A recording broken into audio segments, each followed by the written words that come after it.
ഒരുപാട് തവണ ബീട്രൂട്ട് വാങ്ങിയിട്ടേ ഇതുപോലെ തയ്യാറാക്കാത്തവരുണ്ടെങ്കിൽ ഒന്ന് റെഡിയാക്കി നോക്കുക. 1.5 ബീട്രൂട്ട് കട്ട് ചെയ്തിട്ട് കഴുകിയിട്ടിട്ട് കൊടുക്കുന്നുണ്ട്. 1 കപ്പ് പാലും ഒരു പിഞ്ചളവിൽ ഉപ്പും ചേർത്ത് 2-3 മിനിറ്റ് വേവിക്കാൻ വെച്ച് കൊടുക്കുക. തണുത്തതിന് ശേഷം ഒരു മിക്സർ ജാറിലേക്ക് ഇട്ട് കൊടുക്കുക. 1/2 കപ്പ് പാലും ചേർത്ത് കൊടുക്കുക. 2-3 ഡ്രോപ്പ് വാനില എസൻസും 1/2 കപ്പ് അരിപ്പൊടിയില്ലേ അത് ചേർത്ത് കൊടുക്കുന്നുണ്ട്. മധുരത്തിന് ആവശ്യമായിട്ടുള്ള പഞ്ചസാര ചേർത്ത് കൊടുക്കുക. അപ്പോൾ 1/2 കപ്പ് പാല് മൊത്തത്തിൽ ഒഴിച്ചിട്ട് നന്നായിട്ട് പേസ്റ്റ് ആക്കിയിട്ട് അരച്ചെടുക്കുക. ഇനിതാ ഒരു കേക്ക് ടിന്നിലേക്ക് ഒഴിച്ചു കൊടുക്കുന്നുണ്ട്. കുറച്ച് നെയ്യോ ഓയിലൊക്കെ ഒന്ന് ആദ്യം തടവി കൊടുക്കുക കേട്ടോ. എന്നിട്ട് ഒഴിച്ചു കൊടുക്കുക.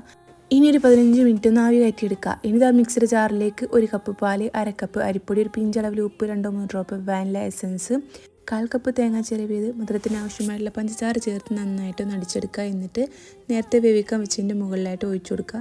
ഇതും കൂടി ഒരു 10 മിനിറ്റ് ആവി കയറ്റിയെടുത്ത് നല്ല ടേസ്റ്റിൽ സോഫ്റ്റ് ആയിട്ടുള്ളൊരു പലഹാരം റെഡിയായി കിട്ടും. ഇനി തണുത്തതിന് ശേഷം മാത്രം ടിന്നിൽ നിന്ന് ഡിമോൾഡ് ചെയ്തെടുക്കുക. അപ്പോൾ നല്ല ഹെൽത്തി ആയിട്ടുള്ള പലഹാരമാണ്. നിങ്ങൾക്ക് ഇഷ്ടമായ മറക്കാതെ ലൈക്ക് ചെയ്യണേ.